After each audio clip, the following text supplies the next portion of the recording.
নমস্কার, আপনারা দেখছেন টিভি 24 বাংলার সঙ্গে রয়েছি আমি সুস্মিতা। শুরু করছি আজকের অনুষ্ঠান। আমাদের হেলথ ম্যাগের এই বিশেষ পর্বে আমাদের সাথে রয়েছে চেন্নাই অ্যাপোলো হসপিটাল থেকে আগত डॉक्टर विनुता अरुणाचलम। नमस्कार मैडम, स्वागत है आपका आज के हमारे इस शो पे। डॉक्टर विनुता अरुणाचलम একজন স্ত্রী প্রসূতি ও বন্ধ্যাত্ব রোগ বিশেষজ্ঞ। আজকে এই পর্বে আমরা কিন্তু এই বিশেষ বিষয়গুলো নিয়ে কথা বলবো, তবে এই বিশেষ পর্বটি আমাদের আজকে কিন্তু একটু অন্যরকম ভাবেও।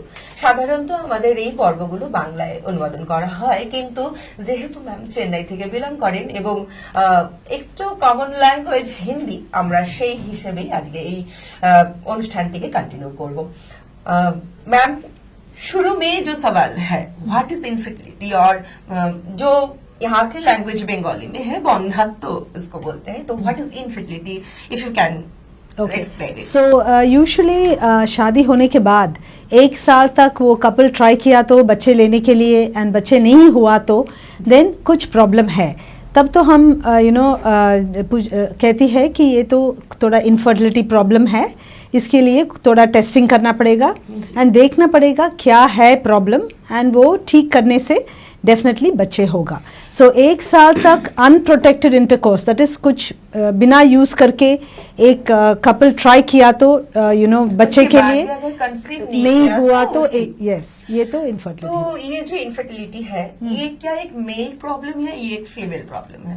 ऐसे मेल या फीमेल प्रॉब्लम ऐसे नहीं कह सकती है, दोनों जन को प्रॉब्लम हो सकती है। सो जब इनफर्टिलिटी के लिए टेस्टिंग करती है दोनों जन को करना पड़ेगा, एंड फीमेल लेडीज़ में भी हो सकती है या मेल में भी हो सकती है, समटाइम्स दोनों जन में भी कुछ प्रॉब्लम्स हो सकती है जो ठीक करना पड़ेगा। हम लोग कोई केस में देखते हैं दोनों जन का रिपोर्ट ठीक है, उसके बाद भी कंसीव नहीं कर पाते हैं, इसका क्या रीजन होता है? जैसे जो दोनों जन की रिपोर्ट ठीक है तो इनफर्टिलिटी की टेस्टिंग्स अनेक होती है।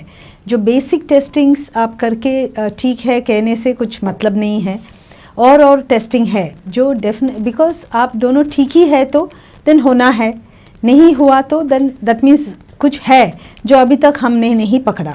सो देयर इज़ एडवांस टेस्टिंग भी है जिससे हमको पता चलेंगी क्या हो रही है, एंड हमारा ट्रीटमेंट उससे डायरेक्ट करना पड़ेगा। एक इनफर्टिलिटी ट्रीटमेंट जो आपने टेस्ट किया, किसी कपल को सजेस्ट किया, दोनों का ट्रीटमेंट आ रहा है, तो कितना दिनों तक ये ट्रीटमेंट चलता है? आफ्टर कितना दिनों तक एक्सपेक्ट कर सकते हैं कि वो लोग can be a good parent, ये हो सकते हैं? That I mean all that depend होती है कि बीमारी क्या है।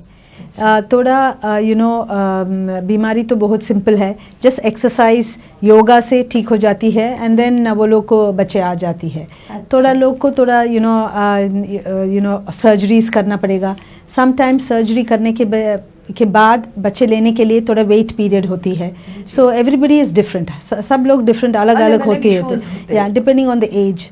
थोड़ा लोग को एज ही एक फैक्टर हो सकती है जिससे हम दूसरा टाइप टैकल करना पड़ेगा। सो कह नहीं सकती है कि डेफिनेटली इतना समय में, आई मीन जनरलाइज नहीं कर सकती है कि इतना समय में हो जाती है। दूसरा सवाल है व्हाट कॉजेज इनफर्टिलिटी, क्यों होता है? বাংলায় আমি একবার বলে দিই, বন্ধ্যাত্বর কারণগুলো কি এই বিষয়ে আমরা ম্যামের কাছ থেকে জানতে চাইবো। ম্যাম হিন্দিতে এর উত্তর দেবেন। बेसिकली क्या इनफर्टिलिटी क्या कॉज है, मैं कह सकती है कि अभी इनफर्टिलिटी थोड़ा द नंबर्स लोग ज़्यादा हो रही है, बिकॉज अभी शादी भी थोड़ा लेट हो रही है, एंड ऑल्सो लेडीज़ भी अभी बहुत ध्यान में उसका करियर, उसका काम, जहाँ बाहर काम कर रही है वो सब कुछ देख रही है। सो बेसिकली फैमिली स्टार्ट करना थोड़ा लेट करती है। 30 इयर्स के अंदर बच्चे लेना ठीक, 30 इयर्स के बाद लेडी का अंडा भी थोड़ा क्वालिटी कम होती है, एंड जो हम जब पैदा होती है एक सेट नंबर ऑफ अंडा से पैदा होती है, हर साल वो अंडा कम होती है। सो 30 इयर्स के अंदर शादी होना और बच्चे के लिए ट्राई करना ठीक, बट अभी तो शादी होने से ही थोड़ा डिले हो रही है, बिकॉज ऑफ काम की वजह से, ये सब कुछ करियर की वजह से, प्लस बच्चे पैदा करने के प्लान भी 35 ऐसे थोड़ा पुश करने से इनफर्टिलिटी की परसेंटेज राइज हो रही है। उसके बाद अदर प्रॉब्लम्स क्या है, स्ट्रेस।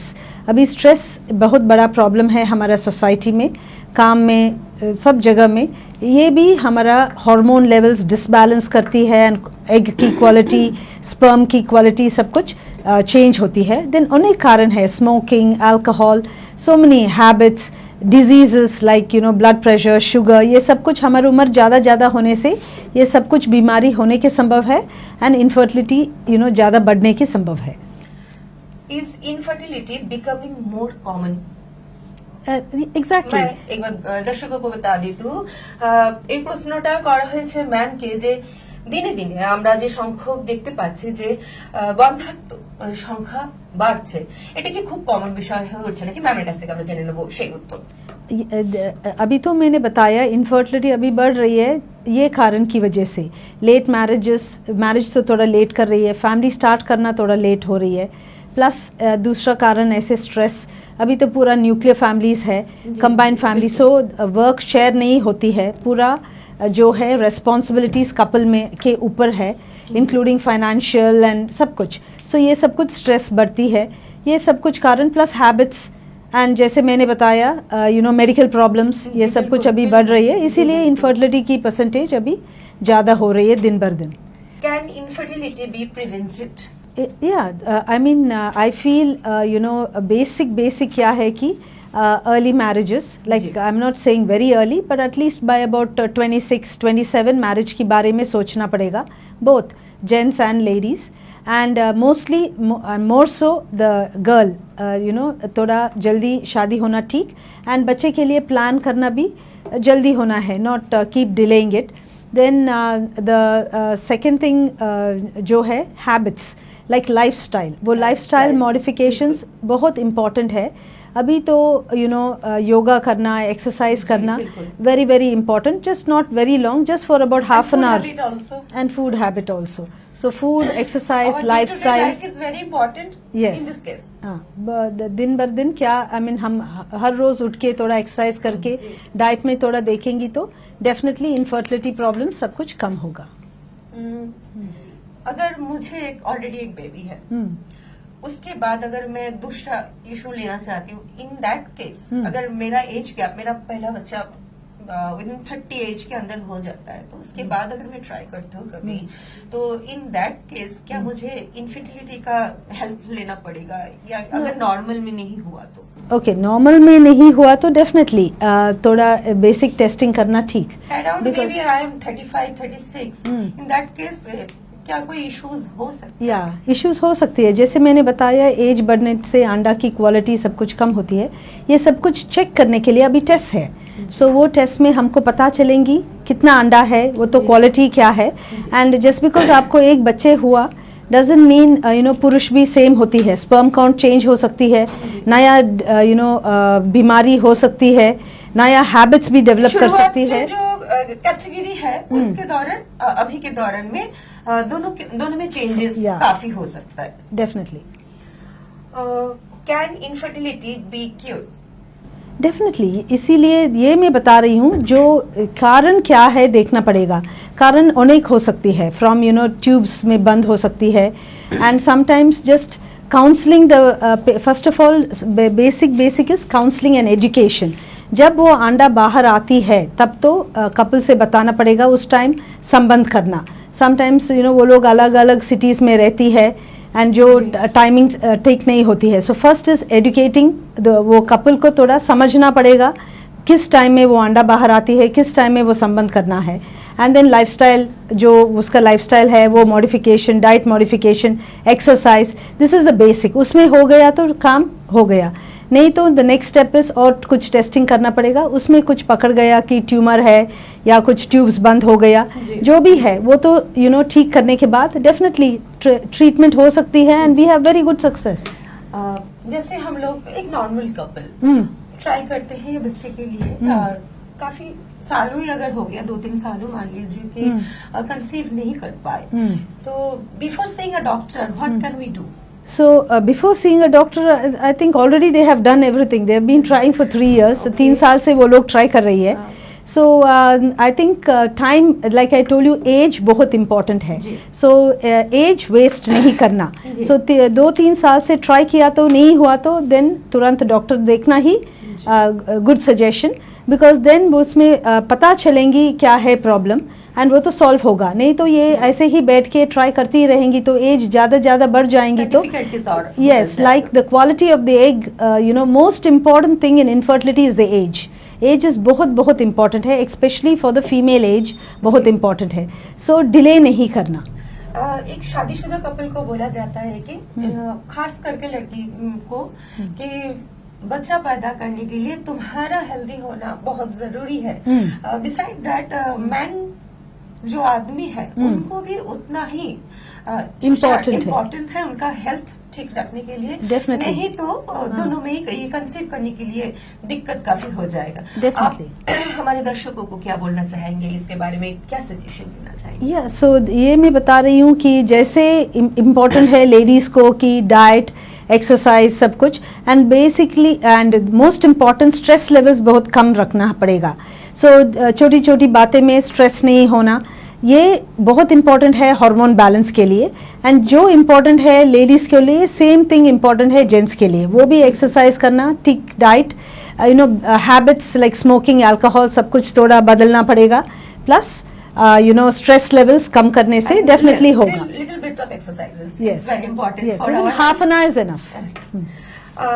मैम ये हम लोगों का फर्स्ट पार्ट था, हम लोग इनफर्टिलिटी के लिए बात करें तो उसके बाद हम लोग आएंगे ovarian cyst. Okay. Ovarian cyst become a more common issues nowadays. Okay. What is symptoms of ovarian cyst? अगर ये एकदम आप लोग ये দর্শকও बताना চাইতে দর্শকদের জানাই আমরা নেক্সট আমাদের যে বিষয় ওভারিয়ান সিস্ট সেই নিয়ে কথা বলবো, যেটি একটি কমন বিষয় আজকাল মহিলাদের মধ্যে কিন্তু ধরা পড়ছে. এই বিষয় নিয়ে ম্যাম আমাদের গুরুতর কিছু আপডেটস আমাদের অবশ্যই দেবেন. প্রথমেই আমরা জানি যে ওভারিয়ান সিস্ট যেটা যদি হয়ে থাকে সেই সিম্পটমস গুলো या so basically ovarian cyst sometimes बिना सिम्टम भी हो सकती है. जैसे मेरे पास रिसेंटली एक पेशेंट आया, पेट बढ़ रही एंड देन वो स्कैन करके देखेंगी तो नियरली 12 सेंटीमीटर एक अनेक बड़ो सिस्ट भितरे आछे जो पेट को पुश कर रही थी. सो थोड़ी टोटली एसिम्टोमेटिक, कुछ यू नो मेंस ठीक है, व्यथा नहीं है, कुछ भी नहीं है, बट वो इतना बड़ा बढ़ गया. But most common symptoms menses में गड़बड़ होती है, हर महीना नहीं होगा, ज़्यादा ब्लीडिंग होना, ये सब कुछ मोस्ट कॉमन. एंड पेन होना, चॉकलेट सिस्ट ऐसे है तो दर्द होती है जब मेंस होती है. सो दर्द हुआ या पीरियड में गड़बड़ हुआ तो देन चेक करना पड़ेगा. एंड ये है इम्पोर्टेंस हेल्थ चेकअप्स का, जो हम कहती है बिना कुछ सिम्टम्स, बिना कुछ प्रॉब्लम्स, एटलीस्ट 2 साल में एक बार 25 इयर्स के बाद एक बार हेल्थ चेकअप करना यू नो बहुत इम्पॉर्टेंट है. जैसे ये प्रॉब्लम सब कुछ इसमें पकड़ जाती है, सो जब वो प्रॉब्लम छोटी है सॉल्व करना, डील करना बहुत आसानी हो सकती है. So the health checkup also you know routine health checkup important होती है. Ma'am what are the different type of cyst? Cyst तो अनेक हो सकती है. Like first of all you have the polycyst, so छोटी छोटी जोल बिंदु जो ओवरी में यू नो पानी जमा होके होती है, जो पीरियड्स को इरेगुलर करती है. देन दूसरा most common I think is the chocolate cyst, endometriotic cyst कहती है, जो जब हमारा पीरियड हो रही है, बच्चेदाने के बाहर भी यू नो ब्लीडिंग हो रही है, जो सिस्ट बन जाती है, वो सिस्ट बहुत पेनफुल होती है. देन यू हैव दूसरा cyst like serous cyst, mucinous cyst, अनेक we have more than 20 type of cyst जो हो सकती है. एवरी सिस्ट का यू नो रूप डिफरेंट है, प्रेजेंटेशन डिफरेंट है, उसका ट्रीटमेंट भी डिफरेंट है, एंड उसका कैंसर होने के संभव भी डिफरेंट है.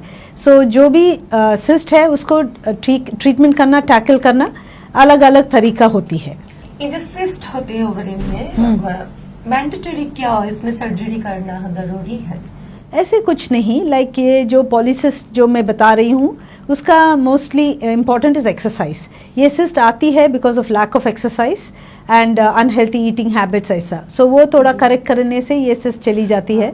मेडिसिन से ये इसका not medicine, just lifestyle modification.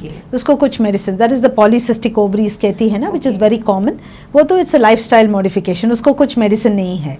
दूसरा cyst like you know like chocolate cyst, वो सब कुछ डिपेंड्स ऑन द साइज. बहुत छोटी है तो ट्राई कर सकती है मेडिसिन से, बट मोस्टली अदर सिस्ट को यू नो लैप्रोस्कोपी ऐसे माइक्रो सर्जरीज चाहिए. अगर कोई किसी को सिस्ट हुआ है और ऑपरेट किया है, उसको सर्जरी करके निकाला हुआ है, उसके बाद भी क्या उसी जगह पे वापस सिस्ट हो सकता है? नो, इट ओनली ये चॉकलेट सिस्ट जो मैं बता रही हूँ, that is a life long problem. वो तो बार बार सिस्ट होने के संभव है। वो वहाँ उस जगह में नहीं है, दूसरा जगह में, एवरीवेयर। ओके, सो ओवरी तो एक 2 सेंटीमीटर्स ऑर्गन है। हाँ, सो ऐसे लगती है कि उस सेम जगह में, but that is only chocolate cyst is recurrent, बार बार होते पारे। All the other cyst usually remove करने के बाद होने के संभव practically zero. There is one more cyst, it's called the mucinous cyst. वो म्यूसिनस सिस्ट क्या होती है, रिमूव करने के टाइम में समटाइम्स छोटी अमाउंट लेफ्ट ओवर हो सकती है। ऐसे लेफ्ट ओवर हुआ तो वो तो रीग्रो होंगी, but all the other cyst एक बार रिमूव किया तो कभी नहीं होगा। So I think only chocolate cyst को हम काउंसलिंग देती है कि अभी सिस्ट रिमूव हो गया, बट वो रिमूव हुआ तो भी 2 साल तक इज द गोल्डन पीरियड। कुछ सिस्ट नहीं आएंगी and you can try for pregnancy. After 2 years cyst होने के संभव है, it is not 100% chance, there is a 50% chance cyst होने के संभव है, 50% चांस नहीं होगा। ये जो सिस्ट होता है क्यों होता है ये? See, there is no particular reason, specially ये चॉकलेट सिस्ट, एंडोमेट्रियोटिक सिस्ट, सब कुछ लॉट ऑफ बहुत ज़्यादा स्टडीज सब कुछ किया है। क्यों कुछ लोग को सिस्ट होती है, कुछ लोग को कुछ नहीं होती है, that is not possible.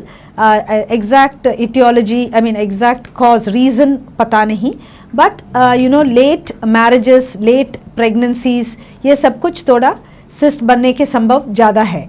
So pregnancy early लेंगी तो then ये cyst होने के संभव थोड़ा कम होती है। Nowadays किसी में देखा, मतलब सुना है कि she is not married yet, but cyst का issues है।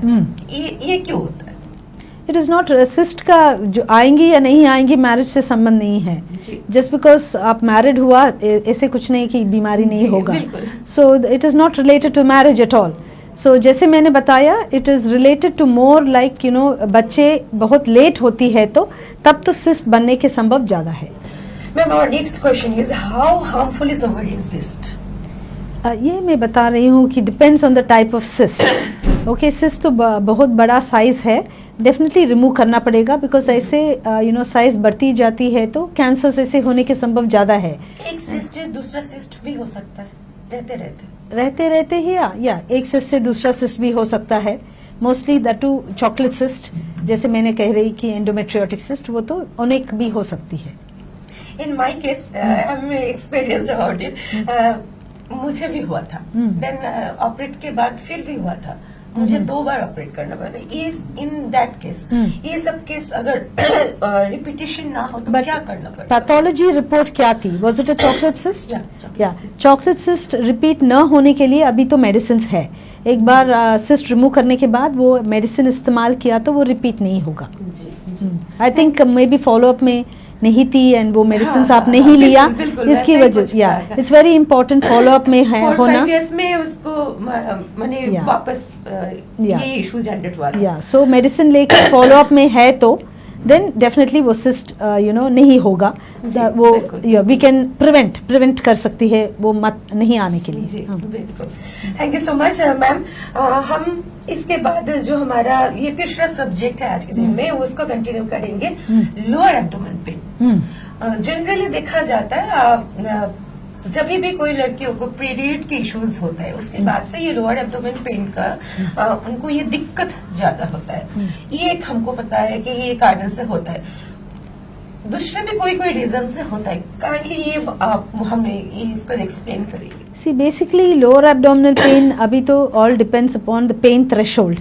सो सब लोग को पेन थ्रेशोल्ड अलग अलग होती है एंड नाउडेज यंग चिल्ड्रन बहुत ज़्यादा पेन कह रही है बिकॉज उसका पेन थ्रेशोल्ड ही बहुत कम है एंड यूशी स्कैन सब कुछ देखेंगी तो कुछ नहीं है अंदर। सो द बेसिक इन्वेस्टिगेशन जब कुछ यंग गर्ल जब पीरियड होती है, पेन जैसे आती है तो अल्ट्रासाउंड, एक बेसिक इन्वेस्टिगेशन, अल्ट्रासाउंड करो, देखो कुछ नहीं है तो देन व्हाट शी नीड्स, क्या उसको चाहिए तो exercise. So now days sedentary habit, कुछ नहीं करना, जस्ट फ़ोन में मोबाइल देखना, ये बहुत ज़्यादा हो गया। इसकी वजह से बहुत ज़्यादा बीमारी, ऐसे दर्द, ये सब कुछ छोटी बच्ची लोग को आ रही है।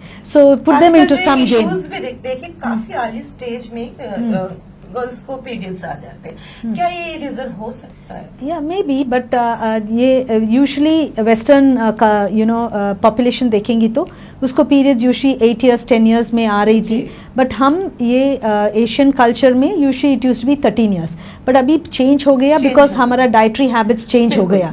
If you would see we are actually हम जो भी वेस्टर्न लोग खा रही है अभी खा रही है पूरा छोटी बच्चे burgers and Coca Cola and all these things. इसीलिए आवर थिंग हमारे पीरियड्स जो 13 years में आ रही थी, अभी बहुत ज़्यादा लड़की लोग को मैं देख रही हूँ जिसको 8 साल 10 साल में हो रही है. एंड ऑल्सो मेनोपॉज जो हमको हो रही थी बिटवीन 45 years to 50 years, अभी पुश हो गया फ्रॉम 50 to 55. सो वो भी पीरियड्स बंद होना भी बहुत देरी लग रही है अभी. ये सब कुछ because first of all exercise नहीं हो रही है, डाइट पूरा चेंज हो गया, इसकी वजह से. ये अर्ली पीरियड्स और लेट मेनोपॉज, इससे दिक्कत क्या हो सकती है? अर्ली पीरियड से कुछ दिक्कत नहीं है. ओनली थिंग इज एजुकेशन होना है स्कूल में पीरियड्स के बारे में, कैसे टेक केयर करना है, कैसे क्लीन रखना है, ये सब कुछ एजुकेशन अर्ली क्लासेस में ही देना पड़ेगा. पहले थोड़ा लेट क्लासेस में दे रही थी ऐसे एजुकेशन. एंड लेट मेनोपॉज से भी दिक्कत जैसे कुछ नहीं है. में लेट मेनोपॉज एक एडवांटेज है because no you can not conceive because eggs नहीं होगा. जैसे once you reach about 38 years about 40 eggs पूरा खत्म, सो कंसीव होने के संभव ही नहीं है. बट जब तक ईस्ट्रोजन हार्मोन हमारे शरीर में है, पीरियड हो रही है तो दैट मीन्स ईस्ट्रोजन हार्मोन हमारे शरीर में है. वो हार्मोन बहुत इंपॉर्टेंट है बोन स्ट्रेंथ, स्किन के लिए, लॉट ऑफ फंक्शंस है वो ईस्ट्रोजन हार्मोन के लिए. सो जब हमारे मेनोपॉज लेट होती है वो हार्मोन हमारे शरीर में और थोड़ा दिन रुकेंगी तो ये बोन स्ट्रांग होती है, हार्ट अटैक आने के संभव नहीं है. ऑल दीज एडवांटेजेस है. So that it is good to have a late menopause. Late menopause में अगर कोई चाहते हैं तो आईवीएफ या फिर इनफर्टिलिटी का जो भी प्रोसेस है उसके दौरान वो क्या कंसीव कर सकते हैं? सी लेट मेनोपॉज नहीं चाहिए. आईवीएफ जैसे बताया कि अराउंड 40 के आसपास एक का जो कैपेसिटी है काफी कम हो जाता है. yes. तो उसके बाद क्या ये ट्रीटमेंट को लेके क्या कोई माँ बन सकती है? माँ बन सकती है. उसके मेनोपॉज होने के बाद भी माँ बन सकती है, बट डोनर एग यूज करना पड़ेगा बिकॉज इस लोग के एग्स नहीं है एंड वो एग्स हम जनरेट नहीं कर सकती है. बट अभी डोनर एग ले सकती है, पुरुष का स्पर्म ले सकती है, बच्चे बन के वो सेम जो लेडी हम से बात कर रही है उसके अंदर डाल सकती है. एंड वो बच्चेदानी के अंदर बड़ा होके डिलीवरी हो सकती है एंड उसको बच्चे मिल सकती है. मैम आपने काफी एक अच्छा सा वर्ड यूज किया है. हम लोग जो इंटरनेट यूज करते हैं या फिर जो अभी थोड़ा बहुत एजुकेशन लेते हैं इसके बारे में, तो हम लोगों को पता है डोनर एग या फिर एग रिजर्व, क्या इसके बारे में थोड़ा बहुत आप हमारे दर्शकों को बताना चाहते हैं? Egg reserve is different, donor egg different है. ओके, एग रिजर्व जो आप बता रही है कि जिसको थोड़ा उम्र ज्यादा बढ़ रही है वो लोग आके एग्स निकालती है बॉडी से एंड हम स्टोर करके रखेंगी जब तक उसको शादी होगा. तब तो वो एग लेके वो जिसको उसको शादी हुआ वो, जैसे मैंने बता रही हूँ 35 years के बाद एग की क्वालिटी एंड एग की नंबर कम हो सकती है. अभी समटाइम्स गर्ल्स 35 years तक शादी नहीं हुआ, they are deep into their career, वो काम में बहुत ज़्यादा पड़ गया. ऐसे है तो वो लोग ही आती है हमारे पास अराउंड 33-34 years की स्टिमुलेट करके उसका एग्स हम निकालती है और स्टोर करती है. जब शादी होने के बाद वो एग्स यूज करके that is the ladies eggs, वो एग्स यूज करके एंड जिसको उसको शादी हुआ उसका स्पर्म लेके बच्चे बने के एंड देन वो लेडी बच्चेदाने के अंदर डालेंगी जहां वो बढ़ जाएंगी एंड बच्चे पैदा करेंगी. But donor egg totally different है. डोनर एग उसका एग नहीं, दूसरा लेडी का एग है जो हम यूज करेंगी जिसका उम्र यंग है, लेस देन 30 years एंड जिसका एग अच्छी क्वालिटी है. बिकॉज इसको अभी एग्स नहीं है, if she has reach 40 years उसको पास एग्स ही नहीं है, सो कुछ नहीं ले सकती है. So that is reserve, eggs reserve करे वो सेम पेशेंट का एग्स उसका उम्र जब कम है वो हम स्टोर करती है लाइक बैंक में स्टोर करने जैसा. बट डोनर एग दूसरा लेडी का एग लेके पुरुष का स्पर्म डाल के हम बच्चे बनते हैं. क्या ये बहुत कॉस्टली एक प्रोसेस है? It all depends. Costly या ना costly depends on your economic condition. कुछ लोग को 1 lakh costly होती है, कुछ लाख को even 10 lakhs is not costly. Yeah. So now but in our hospital ये तो packages है. So donor egg का program है 4,50,000. इसमें सब कुछ आ जाती है and everything included in that, and it's very reasonable package actually compare करने से. हम लोग अभी एब्डोमेन पेन के बारे में बात कर रहे थे. How to identify stomach pain, और इसमें क्या क्या वेराइटी, क्यों क्या क्या की डिफरेंस क्या है, ये इसको आइडेंटिफाई कैसे करेंगे, किसके रीजन से क्या हो रहा है बोल के. So there is nothing. Stomach pain identify नहीं करती है. स्टमक पेन है तो पेशेंट कहेंगे स्टमक पेन है एंड हमारे पास आएंगी. देन स्टमक पेन है तो then the first step would be examination करो. कुछ फील कर सकती है तो ठीक, नहीं तो नेक्स्ट अल्ट्रासाउंड में पता चलेंगी क्या कारण स्टमक पेन हो रही है. देन जो भी कारण है उसको डील करना पड़ेगा. How to reduce abdominal pain. See basically abdominal pain सब कुछ थोड़ा रिड्यूस करना है तो हैबिट्स, दैट इज पायखाना जाना ठीक से, सुबह गैस नहीं बनना, ये सब कुछ all depends on our food habits. Okay, so first and foremost thing ज़्यादा नहीं खाना. जो खाना है must be very limited and ठीक टाइम से खाना पड़ेगा. एंड जैसे ज़्यादा चाय पीना ये सब कुछ बंद करना. And any other habits like alcohol जो शरीर को नुकसान देंगी एंड पेट को भी नुकसान देंगी, अवॉइड करना पड़ेगा. एंड स्ट्रीट फूड्स ये सब कुछ अनलेस हमारा गवर्नमेंट कुछ रूल्स लेकर आएंगी जो कुछ सम काइंड ऑफ कंट्रोल है स्ट्रीट फूड्स में, जो क्वालिटी रखना पड़ेगा. ऐसे स्ट्रीट फूड सब कुछ लेना ठीक नहीं है हमारा पेट को. So try to keep to home food and ज़्यादा फाइबर लेना बहुत अच्छा है, सो दैट हमको पायखाना भी अच्छी तरह जाएंगी एंड कोलोन कैंसर ये सब कुछ प्रिवेंट हो जाएंगी. एंड फाइबर किस में होगा? वेजिटेबल्स एंड फ्रूट्स में. मैम अभी तक हम लोगों ने जो भी सब्जेक्ट के ऊपर बात किया है, आप हमारे जो दर्शक हैं उनको कुछ कहना चाहते हैं? फर्स्ट एंड फॉरमोस्ट इम्पॉर्टेंट हमारा शरीर हेल्थी रखना, that is the most important thing. And healthy रखना इतना मुश्किल काम नहीं. Most important is exercise. हर जो भी है, आप कितना भी बिजी हो, आधा घंटे हमारा शरीर में थोड़ा टाइम स्पेंड करना है. एंड वो योगा इज़ द बेस्ट. अभी योगा पूरा वर्ल्ड में प्रैक्टिस कर रही है, बट ओरिजिनेट हुआ है हमारा देश में. एंड ये जो योगा है पूरा शरीर को, स्पेशली सूर्य नमस्कारम, पूरा जॉइंट, पूरा शरीर को एक्सरसाइज देती है. जस्ट 6 बार एक सूर्य नमस्कारम सुबह करेंगी तो हमारे बॉडी बहुत फिट रख सकती है. जैसे मैंने देखती है ज़्यादा लोग को नी पेन, वॉक नहीं कर सकती है, बहुत ज़्यादा वेट है, ये सब कुछ. हमारे शरीर हमको बोझ नहीं बनना, वो हम प्रिवेंट करना, ये प्रिवेंट कर सकती है. जैसे कम खाना, एटलीस्ट आधा घंटे शरीर में स्पेंड करना एक्सरसाइज करके, जस्ट 15 मिनट थोड़ा मेडिटेशन करना. एंड उसके बाद आप जो खा रही है, खाने के पहले सोच समझ के खाना पड़ेगा. एंड एक्सपेशली नाइट डिनर बहुत लेट मत खाना. बाय 7:30 नाइट डिनर ख़त्म करना पड़ेगा. And mostly night dinner digestion करना सब कुछ थोड़ा मुश्किल. वेजिटेरियन खाना ठीक, बिकॉज नॉन वेजिटेरियन नाइट में डाइजेस्ट करना थोड़ा मुश्किल है. ऐसे हम देखभाल करेंगी तो देन गैस्ट्रो डॉक्टर्स को कुछ काम ही नहीं होगा. Thank you so much ma'am, आपके कीमती समय हमारे चैनल को देने के लिए. डॉक्टर विनुता अरुणाचलम যিনি চেন্নাই অ্যাপোলো হসপিটাল থেকে বর্তমানে বহরমপুর গোড়াবাজারের কোর্ট পয়েন্ট মুর্শিদাবাদে অ্যাভেলেবেল আছেন. আপনাদের যদি কোনো রকমের কোনো বন্ধাত্ম বিষয় বা কোনো রকমের গাইনি বিষয়ে যদি কোনো রকমের কোনো সাজেশন প্রয়োজন হয়, অবশ্যই ম্যামের সাথে যোগাযোগ করবেন. উনি অবশ্যই আপনাদেরকে ঠিক জায়গায় আপনাদের সাহায্য করবেন. गायने included breast, uterus, ovary, vagina, ये सब कुछ गायने में आती है. एंड मैं हर 3 महीना यहाँ आएंगी वेरी रेगुलरली. सो जो भी आपका प्रॉब्लम्स है प्लीज आके कॉन्टेक्ट. ভীষণই মানে খুশির খবরই বলতে পারি, যদি কোনো রকমের কোনো প্রবলেম এই রিলেটেড আপনাদের হয়ে থাকে, আপনারা কিন্তু চেন্নাইয়ে যে আপনাদের এখান থেকে দূর যাত্রা করে গিয়ে ডাক্তার দেখাতে হতো, সেই বিষয়টি কিন্তু হাতের মুঠোয় চলে এসেছে। অনেক ধন্যবাদ ম্যাম আরো একবার আপনাকে আজকে আমাদের সময় দেওয়ার জন্য। আপনারাও আমাদের সাথে আমাদের চ্যানেলে নজর রাখুন পরবর্তী আপডেটের জন্য। ততক্ষণ সুস্থ থাকুন, ভালো থাকুন, নমস্কার।